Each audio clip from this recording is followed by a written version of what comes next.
لهذا السر أدعو في يساري وعساري أنا عبد صار فخري ضمن فقري واضطرار قد كفاني علم ربي من سؤالي واختياري فدعائي وابتهالي شاهد لي بافتقاري.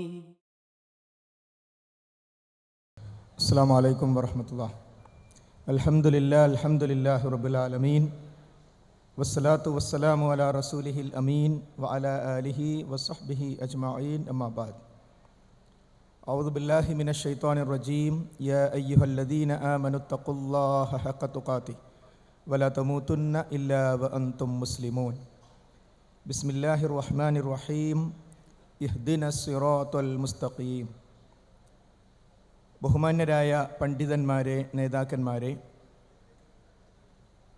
വിദ്യാർത്ഥിനികളെ, ലോകത്തിൻ്റെ വിവിധ ഭാഗങ്ങളിൽ നിന്നും പ്രോഫ്കോണിനോട് കണ്ണു ചേർന്ന് നിൽക്കുന്ന, ഓൺലൈനിൽ ശ്രദ്ധിച്ചുകൊണ്ടിരിക്കുന്ന സഹോദരി സഹോദരങ്ങളെ, പ്രോഫ്കോണിൻ്റെ സമാപനത്തിലേക്ക് പോകുമ്പോൾ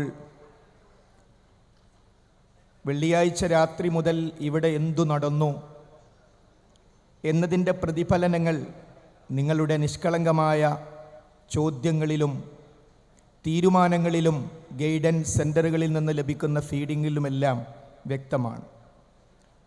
വിശുദ്ധ ഖുർആനും പ്രവാചക ചര്യയുമാകുന്ന അടിസ്ഥാന പ്രമാണങ്ങളിൽ ഊന്നി നിന്നുകൊണ്ടുള്ള ഒരു വമ്പിച്ച ഒഴുക്കാണ്, വിഭവ സമൃദ്ധമായ ഒരു സദ്യയാണ് ഇവിടെ മാറി മാറി വന്നുകൊണ്ടിരിക്കുന്നത്. അതുകൊണ്ട് തന്നെ നമ്മുടെ മനസ്സുകളിൽ ഉണ്ടായിരുന്ന ഒട്ടേറെ തെറ്റിദ്ധാരണകൾ ഇതിനകം തീർന്നു കഴിഞ്ഞു എന്ന മെസ്സേജുകൾ കിട്ടിക്കഴിഞ്ഞു. ലോകത്തുടനീളവും ഇതിൻ്റെ ഒരു ഉദാഹരണം വെച്ച് പറയുകയാണെങ്കിൽ, ലോകത്തുടനീളവും പരിശുദ്ധ ഇസ്ലാമിൻ്റെ യഥാർത്ഥ ദഅവത്ത് നടക്കുമ്പോൾ ഇത് തന്നെയാണ് നടക്കുന്നത്. ഇസ്ലാമിനെ അതിൻ്റെ സ്രോതസ്സുകളിൽ നിന്ന്, ഖുർആനിൽ നിന്ന്, ഹദീസിൽ നിന്ന് സത്യസന്ധമായി പഠിക്കുവാൻ അവസരം ലഭിക്കുമ്പോൾ, ഒരു നിരപരാധിയെ കൊന്നാൽ ഫകഅന്നമാ ഖതലന്നാസ ജമീഅ, അവൻ ലോകത്തുള്ള മുഴുവൻ മനുഷ്യരെയും കൊന്നവനെപ്പോലെ എന്ന് പഠിപ്പിക്കുന്ന 5-ാം അധ്യായത്തിലെ 32-ാമത്തെ ആയത്ത് മനസ്സിലാക്കുന്ന ഒരു മുസ്ലിമിന് ഇസ്ലാമിൽ നിന്നും രാജിവെച്ചിട്ടല്ലാതെ പാലക്കാട് റെയിൽവേ സ്റ്റേഷനിൽ ബോംബ് വെക്കാൻ സാധിക്കുമോ? അത്രയും വ്യക്തമായി മാനവ സമൂഹത്തോടുള്ള സ്നേഹവും കടപ്പാടും ഒരു വിശ്വാസിയുടെ ബാധ്യതയായി പ്രഖ്യാപിച്ച മതമാണ് ഇസ്ലാം. പക്ഷേ ഇസ്ലാമിൻ്റെ പ്രചാരണം ഇന്ന് ലോകത്ത് യൂറോപ്യൻ രാജ്യങ്ങളിൽ, അമേരിക്കയിലെല്ലാം പരിശോധിച്ചു നോക്കിയാൽ മുസ്ലിങ്ങളല്ലാത്ത അവിടുത്തെ ഭരണാധികാരികളും പറയുന്നു ഫാസ്റ്റ് ഗ്രോയിങ് റിലീജിയൻ ഇസ്ലാമാണ്. ഇസ്ലാം എന്ന് കേൾക്കുമ്പോഴേക്കും കത്തിയും ബോംബും ചോരയും തോക്കും ഓർമ്മ വരുന്ന തരത്തിൽ ലോകത്തെ ട്യൂൺ ചെയ്യാൻ വേണ്ടി ശ്രമിക്കുന്നവർ പോലും പറയുന്നു ഫാസ്റ്റ് ഗ്രോയിങ് റിലീജിയൻ ഇസ്ലാം. എന്തുകൊണ്ട്? അത് ഇസ്ലാം എന്നത് ഈ ലോകത്തുള്ള സർവ്വ മനുഷ്യരെയും സൃഷ്ടിച്ച സർട്ടാവിൻ്റെ സന്ദേശമായതുകൊണ്ട് സർട്ടാവിൻ്റെ സന്ദേശത്തിന് സൃഷ്ടികളുടെ മനസ്സിൽ സ്വാധീനമുണ്ടാകും. അപ്പോൾ ഈ മുന്നേറ്റത്തെ തടയുവാൻ എന്തുണ്ട് മാർഗം? അതിന് ഇസ്ലാമിക വിരുദ്ധ ശക്തികൾ, ഇപ്പോൾ വിശിഷ്യ സാമ്രാജ്യത്വ ശക്തികൾ സ്വീകരിച്ച മാർഗമാണ് ഇസ്ലാമിനെ വികലമായി അവതരിപ്പിക്കുക എന്നത്. ഇസ്ലാമിനെ വികലമായി അവതരിപ്പിക്കുക. അങ്ങനെ അവതരിപ്പിക്കുവാൻ എക്കാലഘട്ടത്തിലും അവർക്ക് ലഭിച്ചിട്ടുള്ള നല്ലൊരായുധമാണ് ഇസ്ലാമിൽ നിന്നും പഴച്ചുപോയ കക്ഷികളെ കൂട്ടുപിടിക്കുക എന്നത്. ഷിയാക്കൾ എന്ന് കേട്ടിരിക്കും. ഷിയായിസം, ഷിയ പള്ളി, ഇറാൻ ഷിയ രാഷ്ട്രമാണ്, ഇതൊക്കെ നമ്മളൊക്കെ കേട്ടിരിക്കും. നബി കരീം സല്ലല്ലാഹു അലൈഹി വസല്ലമയുടെ പ്രബോധനം നടക്കുന്ന കാലം മുതൽ തന്നെ മുനാഫിക്കുകളും ജൂതന്മാരുമൊക്കെ കുഴപ്പങ്ങൾ ഉണ്ടാക്കാൻ ശ്രമിച്ചെങ്കിലും മഹാനായ ഉസ്മാൻ റളിയല്ലാഹു അൻഹുവിൻ്റെ കാലഘട്ടത്തോടുകൂടി ശക്തിപ്പെട്ട് പുറത്തേക്ക് വരികയും ഉസ്മാൻ റളിയല്ലാഹു അൻഹു വധിക്കപ്പെടുന്നൊരവസ്ഥയിലേക്ക് വരെ എത്തുകയും ചെയ്യുന്ന അവസ്ഥയിൽ ആ പിടച്ച കക്ഷിയും അനുബന്ധമായ കാര്യങ്ങളും എത്തുകയുണ്ടായി. അബ്ദുല്ലാഹിബിൻ സബ എന്ന് പറയുന്ന ജൂതൻ ഞാൻ ഇസ്ലാമാണെന്ന് പറഞ്ഞ് ഇസ്ലാമിക സമൂഹത്തിലേക്ക് കടന്നു വന്ന് തൻ്റെ വാക്ചാതുരി ഇസ്ലാമിനെ അവതരിപ്പിക്കാൻ എന്ന രൂപത്തിൽ ഉപയോഗിച്ച് ആളുകളുടെ കയ്യിലെടുത്ത് ബ്രെയിൻ വാഷ് ചെയ്തു എന്ന് വരുത്തി തീർത്ത് അദ്ദേഹം ശുദ്ധമായ ജൂതായിസം കുത്തിവെക്കാൻ തുടങ്ങി. ഒന്നാമത്തെ ഖലീഫയാകേണ്ടിയിരുന്നത് അബൂബക്കർ സിദ്ദീഖ് ആയിരുന്നില്ല. ആദ്യത്തെ 3 പേരും അത് പിടിച്ചു വാങ്ങിയവരാണ്. അലി ഇബ്നു അബീ ത്വാലിബ് റളിയല്ലാഹു അൻഹു ആയിരുന്നു അത് ഏറ്റെടുക്കേണ്ടിയിരുന്നത്. അത് അംഗീകരിക്കുകയും ആ അംഗീകരിച്ച ആളുകളുടെ കലിമത്ത് തൗഹീദിൽ വരെ ലോകത്തിൻ്റെ വിവിധ ഭാഗങ്ങളിലുള്ള ചില ഷിആ പള്ളികളിൽ നിന്ന് ലഭിക്കുന്ന ബാങ്ക് കേട്ടാൽ മനസ്സിലാകും അഷ്ഹദു അൻ ലാ ഇലാഹ ഇല്ലല്ലാഹ് അഷ്ഹദു അന്ന മുഹമ്മദ് റസൂലുള്ളാഹ് വ അഷ്ഹദു അന്ന അലിയൻ വലിയുല്ലാഹ്. ഷഹാദത്ത് കലിമയിൽ അവർ കൂട്ടിച്ചേർത്തു. അൽ കാഫി എന്ന് പറയുന്ന ഷിയാക്കളുടെ ആധികാരിക ഗ്രന്ഥം, ഞാനും നിങ്ങളും ബുഖാരിയെ ഏത് സ്ഥാനത്താണ് കാണുന്നത്? ആ ഗ്രന്ഥത്തിലാണ് പറയുന്നത് പരിശുദ്ധ ഖുർആനിൽ 17,000 ആയത്തുകളുണ്ട്. ഈ സദസ്സിൽ ആര് വിശ്വസിക്കും? ജൂതന്മാരല്ലാതെ വിശ്വസിക്കില്ല. പക്ഷേ ഷിയാക്കളും മുസ്ലിങ്ങളല്ലേ എന്ന് ചോദിക്കുമ്പോൾ അവർ ആധികാരികമായി വിശ്വസിക്കുന്ന പ്രസിദ്ധപ്പെടുത്തുന്ന ഗ്രന്ഥത്തിൽ വിശുദ്ധ ഖുർആനിൽ 17,000 ആയത്തുകളുണ്ട് എന്നുണ്ട്. അപ്പോൾ ആ പടച്ച കക്ഷിയെ കൂട്ടുപിടിച്ചുകൊണ്ടാണ് ഇസ്ലാമിനെതിരെ ഇസ്ലാമിൻ്റെ വ്യാപനത്തെ തടയാൻ ഒരു ശ്രമം. മറുഭാഗത്ത് ഖവാരിജികൾ എന്ന് പറയുന്ന നബി കരീം സല്ലല്ലാഹു അലൈഹി വസല്ലമയുടെ മുഖത്തേക്ക് കൈചൂണ്ടി പ്രവാചകനെ ചോദ്യം ചെയ്ത മതത്തിന് തെറിച്ചുപോയി എന്ന് നബി കരീം സല്ലല്ലാഹു അലൈഹി വസല്ലം തന്നെ പഠിപ്പിച്ചിട്ടുള്ള മറ്റൊരു വിഭാഗം. ഇതേപോലെയുള്ള പിടച്ച കക്ഷികളെ ഉപയോഗപ്പെടുത്തി ഞാൻ ഈ ത്വാത്വിക അവതരണത്തിൻ്റെ മുഖകുര നിർത്തി പെട്ടെന്ന് വിഷയം മനസ്സിലാകാൻ ഉദാഹരണത്തിലേക്ക് വരുന്നു.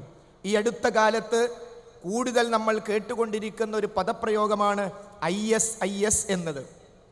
യഥാർത്ഥത്തിൽ ISIS എന്ന അനിസ്ലാമിക സംഘം, IS എന്ന തെമ്മാടിക്കൂട്ടം, അതിൻ്റെ സാഹചര്യം എന്തായിരുന്നു എന്ന് വിലയിരുത്തിയാൽ ഇതിൻ്റെ മർമ്മം നമുക്ക് പിടികിട്ടും.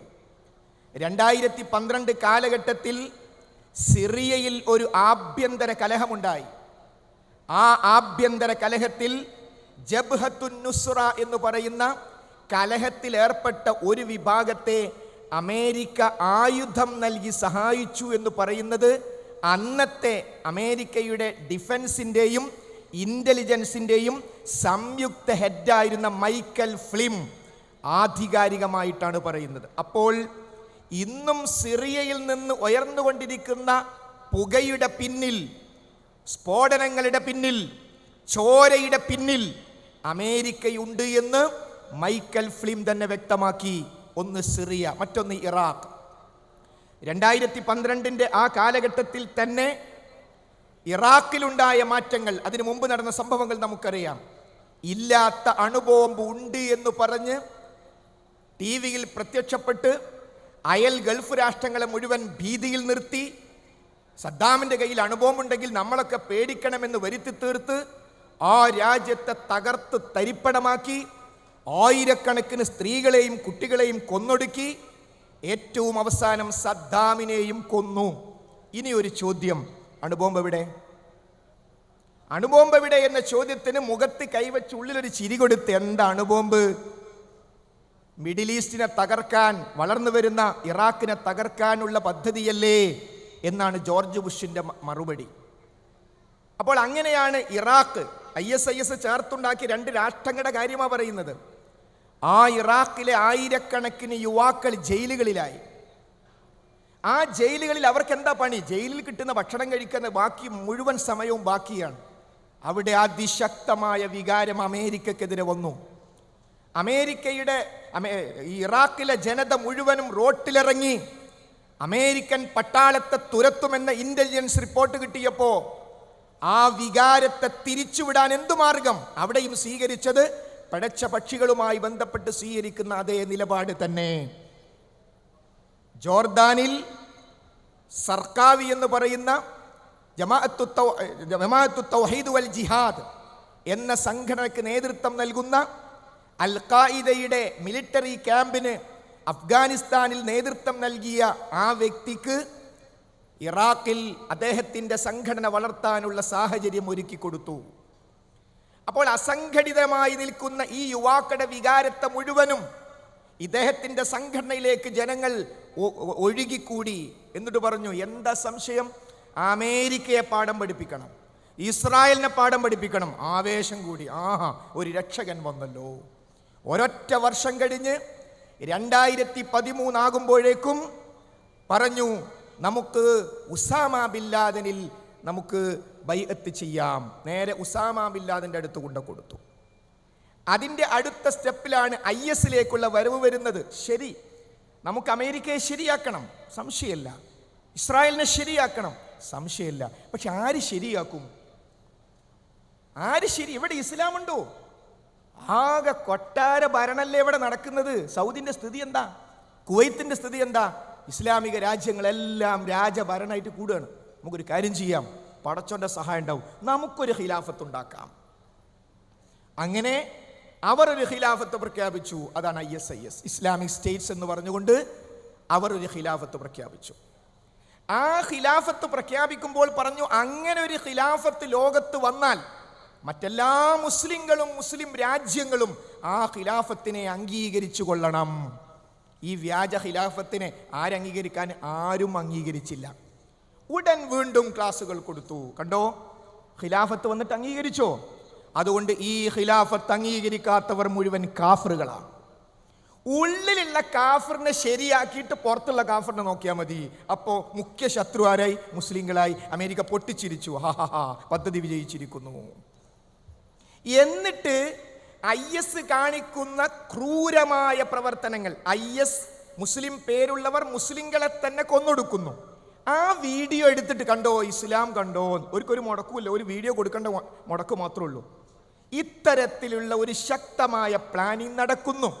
ഇനി IS-മായി ബന്ധപ്പെട്ട് മാത്രം നോക്കിയാൽ, ബുക്ക ജയിലിൽ നിന്ന് അബൂബക്കർ ബാഗ്ദാദി എന്ന കൊലയാളി പുറത്തേക്ക് ഇറങ്ങിപ്പോരുമ്പോൾ അമേരിക്കയുടെ 7 സൈനിക ചെക്ക് പോസ്റ്റുകൾ കടന്നാ പോരുന്നത്. എന്തേ ഒരു സ്ഥലത്ത് വെച്ചു അമേരിക്ക തടഞ്ഞില്ല? അമേരിക്ക IS-നെതിരാണെങ്കിൽ, തീവ്രവാദത്തിനെതിരാണെങ്കിൽ എന്തുകൊണ്ട് തടഞ്ഞില്ല? എന്തുകൊണ്ട് ഇസ്രായേലിലേക്ക് IS ഇതുവരെ ഒരു സാധാരണ പടക്കം പോലും അയച്ചില്ല? ഈ ചോദ്യങ്ങളെല്ലാം നിലനിൽക്കുന്നു. IS പ്രഖ്യാപിച്ചപ്പോൾ ലോകത്തെ ഏതെങ്കിലും അഹ്ലുസുന്നത്തി വൽ ജമാ അംഗീകരിക്കുന്ന ലോകത്തിലെ ഏതെങ്കിലും ഒരു പണ്ഡിതനെങ്കിലും അത് അംഗീകരിച്ചോ? ഇല്ല. ലോകത്തുള്ള ഏതെങ്കിലും രാഷ്ട്രങ്ങൾ അംഗീകരിച്ചോ? ഇല്ല. ലോകത്തുള്ള ആധികാരികമായ ഏതെങ്കിലും മുസ്ലിം സംഘടനകൾ അംഗീകരിച്ചോ? ഇല്ല. മുസ്ലിം ലോകം ഒന്നടങ്കം തള്ളിപ്പറഞ്ഞു. ലോകത്ത് തന്നെ ആധികാരികമായ പണ്ഡിത സംഘടനയെക്കുറിച്ച് ആര് പറയുമ്പോഴും ആദ്യം പറയുന്ന സൗദി അറേബ്യയിലെ ലജ്ന ഔദ്യോഗികമായി IS എന്ന് പറഞ്ഞാൽ പ്രവാചകൻ സ്വല്ലല്ലാഹു അലൈഹി വസല്ലം മുന്നറിയിപ്പ് നൽകിയ ഖവാരിജുകളുടെ ബാക്കിയാണെന്ന് മാത്രമല്ല, ആ ഫത്വയിൽ അവർ ഇത്ര കൂടി പറഞ്ഞു. പ്രവാചകൻ പറഞ്ഞിട്ടുണ്ട്, ആ ഖവാരിജുകളെ എവിടെ വെച്ച് കണ്ടാലും നിങ്ങൾക്ക് കൊല്ലാം, കൊന്നാൽ നിങ്ങൾക്ക് പ്രതിഫലം കിട്ടും. ഞാനും നിങ്ങളും നടപ്പാക്കേണ്ട ഒരു നിയമമല്ല ഇസ്ലാമിക രാജ്യമുള്ളിടത്ത. പക്ഷേ അത്രമാത്രം ഗൗരവത്തോടുകൂടി ഖവാരിജുകളെ എങ്ങനെ കൈകാര്യം ചെയ്യണമെന്നും ആ ഖവാരിജുകളുടെ തുടർച്ചയാണ് ഈ IS എന്നും ഔദ്യോഗികമായി ഫത്വ കൊടുത്തു. 2015 അറഫ മൈതാനിയിൽ 40 ലക്ഷത്തോളം ആളുകൾ പങ്കെടുക്കുന്ന ആ ഹാജിമാരുടെ സംഗമത്തിൽ വെച്ച് സൗദിയുടെ ചീഫ് മുഫ്തി ആലി ഷെയ്ഖ് ഓരോ മുസ്ലിം യുവാവെന്നല്ല, ഓരോ മുസ്ലിം വിദ്യാർത്ഥിയെന്നല്ല, ഓരോ മുസ്ലിമും IS-നെതിരെ തങ്ങൾക്ക് എന്ത് ചെയ്യാൻ കഴിയുമെന്നാലോചിക്കണം. ലോകത്തെ മുസ്ലിമീങ്ങളെ മുഴുവനും IS-നെതിരെ തിരിച്ചുവിട്ടു. 2 ഹറമുകളിലും ഒന്നിലധികം തവണ IS-ന്റെ പേര് പറഞ്ഞ് ഹുത്തുബ നടന്നു.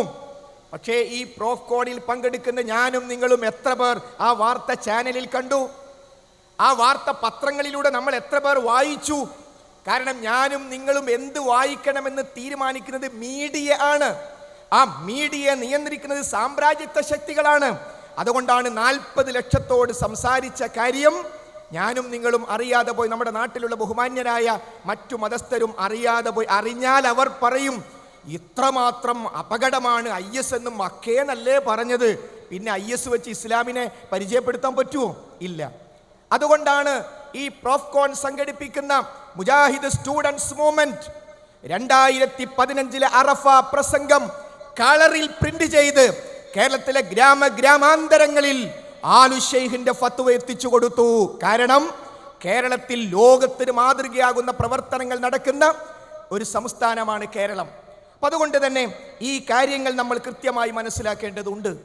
ISന്റെ ഇസ്ലാം അല്ലെന്ന് പറയാൻ ക്യാമ്പസിൽ നിങ്ങൾക്ക് ഏതൊരു വിദ്യാർത്ഥിയോട് മനസ്സിലാക്കി കൊടുക്കാൻ ഒരൊറ്റ ചോദ്യം: ഒരു യഥാർത്ഥ ഹൈന്ദവൻ ശബരിമലയിൽ ചെന്ന് ചാവേറാകുമോ? ഒരു യഥാർത്ഥ ക്രൈസ്തവൻ വത്തിക്കാനിൽ ചെന്ന് ചാവേറാകുമോ? വേണ്ട, ഒരു സാധാരണ ക്ഷേത്രത്തിലോ പള്ളിയിലോ. എന്നാൽ ഈ 2016 നോമ്പിന് റമദാൻ മാസത്തിലെ അവസാനത്തെ 10 26 വയസ്സുള്ള ISന്റെ പ്രവർത്തകൻ മദീന പള്ളിയിലേക്ക് ചാവേറാകാൻ വരുമ്പോൾ പള്ളിയിലേക്ക് കയറാൻ സമ്മതിക്കാതെ 4 പോലീസുകാർ തടഞ്ഞു നിർത്തി. സ്ഫോടനം അവിടെ നടന്നു. 4 പേർ ഷഹീദായി. അള്ളാഹു അവർക്ക് പ്രതിഫലം നൽകി അനുഗ്രഹിക്കുമാറാകട്ടെ. എവിടേക്കാ ചാവേറാകാൻ വന്നത്? മദീന പള്ളിക്കുള്ളിൽ. അപ്പൊ ISന്റെ മുഖ്യ ശത്രുവാരാ? അതുകൊണ്ടാണ് ISനെതിരെ സൗദി അറേബ്യ അടക്കം യുദ്ധം പ്രഖ്യാപിച്ചത്. 4 സ്ഥലങ്ങളിൽ ഒരേ സ്ഥലത്ത് സൗദിയിൽ സ്ഫോടനം നടന്നത് ISലേക്ക് യുവാക്കൾ ഒഴുകിക്കൊണ്ടിരിക്കെ അതിനെ ബ്ലോക്ക് ചെയ്യുന്ന ഫത്വ വന്ന സൗദിയെ വിടില്ല. 2 ഹറമുകളെ പണ്ഡിതന്മാർ അവരാണ് ISലേക്കുള്ള റിക്രൂട്ട്മെന്റ് തടയുമാറ് ഫത്വ കൊടുത്തത്. അതുകൊണ്ടാണ് പലപ്പോഴും പ്രോഫ്കോൺ പോലെയുള്ള കാര്യങ്ങൾ വരുമ്പോൾ തീവ്രവാദം മനസ്സിൽ വെക്കുന്ന ആളുകൾക്ക് കുട്ടികൾ അവിടെ പോകരുത്. പോയാൽ എന്താ? IS ഇസ്ലാം അല്ല എന്നവർ മനസ്സിലാക്കും. IS ഇസ്ലാം അല്ല എന്നവർ ക്യാമ്പസിൽ പോയി പറയും. അതുകൊണ്ട് എങ്ങനെയെങ്കിലും കുട്ടികളെ ബ്ലോക്ക് ചെയ്യണം. നിങ്ങൾക്കറിയുമോ, ISന്റെ 1-ാം പാദം വന്നപ്പോൾ ഇവിടെ നേരത്തെ സംസാരിച്ച അബ്ദുൽ ജബ്ബാർ അബ്ദുള്ള അൽ മദീനി കാസർഗോഡ് പ്രോഫ്കോണിൽ വെച്ച് 3 മണിക്കൂർ നീണ്ടു നിന്ന സെഷൻ, ചോദ്യോത്തരം, IS ഇസ്ലാം അല്ല എന്ന് സമർപ്പിക്കുന്ന കാസർഗോഡ് പ്രോഫ്കോണിൽ വർഷങ്ങൾക്ക് മുമ്പ് അത് ലൈവായി ആ ജില്ലയിൽ മുഴുവൻ കൊടുത്തു. ഞാൻ പറഞ്ഞുകൊണ്ടിരിക്കുന്നത്, യഥാർത്ഥത്തിൽ ആടിനെ പട്ടിയാക്കി അതിനെ പേപ്പട്ടി എന്ന് പ്രഖ്യാപിച്ച് എറിഞ്ഞുകൊല്ലുന്ന സാമ്രാജ്യത്വ സംസ്കാരമാണ് ലോകത്തുടനീളം ഉള്ളത്. അതുകൊണ്ട് തന്നെ ഓരോ മുസ്ലിമും ISനെതിരെയുള്ള ശക്തമായ നിലപാട് സ്വീകരിക്കണം. അതിൻ്റെ ഏറ്റവും നല്ല ഉദാഹരണമാണ് ഡോക്ടർ ജാക്കിർ നായിക്കിന്റെ തീവ്രവാദം. എന്താ ഡോക്ടർ ജാക്കിർ നായിക്ക് ഇന്ത്യയിൽ കാണിച്ച തീവ്രവാദം? എന്താ? അദ്ദേഹത്തിന്റെ മുഴുവൻ പ്രസംഗങ്ങളും, അദ്ദേഹത്തിന്റെ 10-30 വർഷക്കാലം അദ്ദേഹത്തിന്റെ ജീവിതം മുഴുവനും ഓൺലൈനിൽ ലഭ്യമാണ്. മഹാരാഷ്ട്ര പോലീസ് അത് പരിശോധിച്ചു. എന്നിട്ട് പ്രഖ്യാപിച്ചു, ഒരു പെറ്റി കേസ് എടുക്കാനുള്ള തെളിവ് പോലും കാണുന്നില്ല. ഗവൺമെന്റ് ഉദ്യോഗസ്ഥന്മാർക്ക് അവർ പട്ടാളത്തിലേക്ക് പോലീസിലേക്ക് റിക്രൂട്ട് ചെയ്യപ്പെടുമ്പോൾ ഇസ്ലാം എന്താണെന്ന് മനസ്സിലാക്കി കൊടുക്കാൻ ഗവൺമെന്റ് ഇന്നേ വരെ സ്വീകരിച്ച ഫാക്കൽറ്റി ആയിരുന്നു ഡോക്ടർ ജാക്കിർ നായിക്. അദ്ദേഹം തീവ്രവാദിയാണെന്ന് ലോകത്തോട് പറയുമ്പോൾ എനിക്കും നിങ്ങൾക്കും അറിയാം അദ്ദേഹം തീവ്രവാദിയല്ല. പക്ഷെ 10 വർഷം കഴിയുമ്പോൾ ജാക്കിർ നായിക് അറിയപ്പെട്ട തീവ്രവാദി എന്ന് അടുത്ത തലമുറ പറയാൻ മാത്രമുള്ള നെറ്റ്വർക്ക് ഇവിടെ നടക്കുന്നു. MM അക്ബർ സാഹിബ് തീവ്രവാദത്തിനെതിരെ എത്രയെത്ര പരിപാടികൾ നടത്തി. തീവ്രവാദത്തിലേക്ക് യുവാക്കൾ ഒഴുകിക്കൊണ്ടിരിക്കുമ്പോൾ മുജാഹിദ് സ്റ്റുഡൻസ് മൂവ്മെന്റിന്റെയും അതേപോലെ തന്നെ ISMന്റെയും വേദികളിൽ നിന്നുകൊണ്ട് ഈ സമൂഹത്തിൽ തീവ്രവാദവുമായി ബന്ധപ്പെട്ട ചോദ്യങ്ങൾ ആർക്കും ചോദിക്കാം. നമ്മളോടൊപ്പം നിന്നുകൊണ്ട്, മുജാഹിദ് സമൂഹത്തോടൊപ്പം നിന്നുകൊണ്ട് ശക്തമായി അതിനെ നേരിട്ടു. എന്നാൽ ഇന്ന് അക്ബർ സാഹിബിനെ തീവ്രവാദത്തിന്റെ ലേബലിലേക്ക് കൊണ്ടുവരാൻ ശ്രമിക്കുന്നു. ഏറ്റവും കൂടുതൽ തീവ്രവാദത്തെ എതിർത്തവർ തീവ്രവാദത്തിന്റെ അവസ്ഥയിൽ അക്ബർ സാഹിബിനോട് നമുക്കിപ്പോൾ ചില വിയോജിപ്പുകളുണ്ട്. ഇയ്യാക നഅ്ബുദു വ ഇയ്യാക നസ്തഈൻ എന്ന ആയത്തുമായി ബന്ധപ്പെട്ട് അദ്ദേഹത്തിന് പറ്റിയ മഹാ അബദ്ധത്തിൽ നമുക്ക് വിയോജിപ്പുണ്ട്. മരിക്കും മുമ്പ് അദ്ദേഹം അത് തിരുത്തുമാറാകട്ടെ എന്ന് മാത്രമാണ് പറയുന്നത്. പക്ഷേ അദ്ദേഹത്തിനെതിരെ ഈ കാണിക്കുന്ന ക്രൂരതക്ക് കേരള മുസ്ലിം സമൂഹം മാത്രമല്ല, കേരളത്തിലെ മുഴുവൻ ജനങ്ങളും ഒറ്റക്കാണ് എന്നതിൻ്റെ സൂചനയാണ് ഈ കഴിഞ്ഞ ദിവസം ഗുജറാത്തിൽ വനിതാ തദ്ദേശ സ്വയംഭരണ സ്ഥാപനങ്ങളിലെ വനിതാ അധ്യക്ഷന്മാരെ മാത്രം വിളിച്ചു ചേർത്ത യോഗത്തിൽ വെച്ച് 3 മുസ്ലിം വനിതകൾക്ക് അവരുടെ ഹിജാബ് അഴിച്ചു വെക്കാൻ ഔദ്യോഗികമായി സെക്യൂരിറ്റി നിർബന്ധിച്ചപ്പോൾ അതിനെ ചോദ്യം ചെയ്തത് ആരായിരുന്നു? അതിനെ ചോദ്യം ചെയ്തത് പർദ്ദയിട്ട് വന്ന ഒരു സ്ത്രീ മാത്രമല്ല, കേരളത്തിലെ UDFന്റെയും LDFന്റെയും മുസ്ലിങ്ങളല്ലാത്ത എല്ലാവരും ഒന്നിച്ചു ചേർന്ന് ഞങ്ങൾ കേരളക്കാർ, ഞങ്ങൾ ഇന്ത്യക്കാർ, ഇന്ത്യയുടെ ഭരണഘടനയ്ക്കെതിരായി, ഇവിടുത്തെ മൗലികാവകാശത്തിനെതിരായി ഈ മഫ്ത അയിപ്പിച്ചത് ശരിയല്ല. അപ്പോൾ അതൊരു മുസ്ലിം പ്രശ്നമല്ല. പർദ്ദ അയിപ്പിച്ചത് ഒരു മുസ്ലിം പ്രശ്നമല്ല, അത് ഇന്ത്യയുടെ പ്രശ്നമാണ്. ഇഷ്ടമുള്ള മതം സ്വീകരിക്കാൻ, അത് ആചരിക്കാൻ, അത് പ്രചരിപ്പിക്കുവാനുള്ള സ്വാതന്ത്ര്യം ഈ രാജ്യത്തുണ്ട്. ആ സ്വാതന്ത്ര്യത്തിനെതിരെയുള്ള അതിശക്തമായ കയ്യേറ്റത്തെ ഇവിടുത്തെ ഹൈന്ദവ ക്രൈസ്തവ സമൂഹം ഒന്നിച്ചു നേരിട്ടു. ഇന്ത്യയിലെ പല ഭാഗത്തും ഫാഷിസ്റ്റ് ആശയമുള്ള അധികാരത്തിലേക്ക് വരുന്നു. പേടിക്കേണ്ടതില്ല. അതൊക്കെ ചിലപ്പോൾ വരുന്ന ചില കാര്യങ്ങൾ മാത്രം. ഈ രാജ്യത്ത് മതേതര ശക്തിയുടെ അതിശക്തമായ വളർച്ചയുണ്ട്. ആ സൂചനകളാണ് നമ്മുടെ നാട്ടിൽ നടക്കുന്ന വ്യത്യസ്തമായ സംഭവങ്ങളിലൂടെ നമുക്ക് ബോധ്യമാകുന്നത്. അതുകൊണ്ട് തന്നെ ഇത്തരം വിഷയങ്ങളെ നമ്മളെങ്ങനെ നേരിടണം എന്നതും നാം മനസ്സിലാക്കേണ്ടതുണ്ട്. ജനാധിപത്യം, മതേതരത്വം പോലെയുള്ള കാര്യങ്ങൾ അത് ഒരു ഇന്ത്യയിൽ ഒരു മുസ്ലിമിന് അംഗീകരിക്കാൻ പറ്റില്ല. അത് ഇസ്ലാമിക വിരുദ്ധമാണ് എന്ന് സ്വാതന്ത്ര്യ സമര കാലഘട്ടത്തിൽ ചിലർ പറഞ്ഞിരുന്നു. അന്ന് മൗലാന അബുൽ കലാം ആസാദ് അടക്കം ഖുർആനും ഹദീസും ഓതി കേരളത്തിലെ KM മൗലവിയും വക്കം മൗലവിയും അടക്കം അതിന് മറുപടിയും കൊടുത്തിരുന്നു. അത്തരം ചവറ്റുകൊട്ടയിലേക്ക് പോയ തെറ്റായ വാദങ്ങളെ പൊടി തട്ടിയെടുത്ത് ആര് അവതരിപ്പിച്ചാലും അവരോട് നമുക്ക് പറയാനുണ്ട്, ഇന്ത്യയിൽ മുസ്ലിങ്ങൾ സ്വീകരിക്കേണ്ട നിലപാട് ലാ യൻഹാകുമുല്ലാഹു അനില്ലദീന ലം യുഖാതിലൂകും ഫിദ്ദീനി വലം യുഖ്രിജൂകും മിൻ ദിയാരികും അൻ തബറൂഹും വതുഖ്സിതു ഇലൈഹിം ഇന്നല്ലാഹ യുഹിബ്ബുൽ മുഖ്സിതീൻ. മതത്തിന്റെ പേരിൽ നിങ്ങളോട് യുദ്ധം ചെയ്യാത്ത, നിങ്ങളുടെ കിടപ്പാടങ്ങളിൽ നിങ്ങളെ പുറത്താക്കാത്തവരുമായി നിങ്ങൾ നീതിപൂർവം വർത്തിക്കുക, അവരോട് നിങ്ങൾ നന്മ ചെയ്യുക. അള്ളാഹു നീതിമാന്മാരെ ഇഷ്ടപ്പെടുന്നു. ഇന്ത്യയിലുള്ള ബഹുഭൂരിപക്ഷം വരുന്ന മുസ്ലിങ്ങളല്ലാത്തവർ മുസ്ലിങ്ങളെ കൊല്ലണമെന്ന അഭിപ്രായമില്ല. മുസ്ലിങ്ങൾ അവരുടെ വീട്ടിൽ നിന്ന് പുറത്തു പോകണമെന്നും അഭിപ്രായമില്ല. അവരോട് നന്മ ചെയ്യണം, അവരോട് നീതിപൂർവകമായി വർത്തിക്കണം. ആ അടിസ്ഥാനത്തിലാണ് സ്വാതന്ത്ര്യ സമരത്തിൽ നാം പങ്കെടുത്തത്. സ്വർഗം കിട്ടാനും രാജ്യത്തിന് സ്വാതന്ത്ര്യം കിട്ടുവാനും അതേപോലെയുള്ള മതേതര ശക്തികളുടെ ശക്തമായ നിലനിൽപ്പ് ഇവിടെ ആവശ്യമാണ്.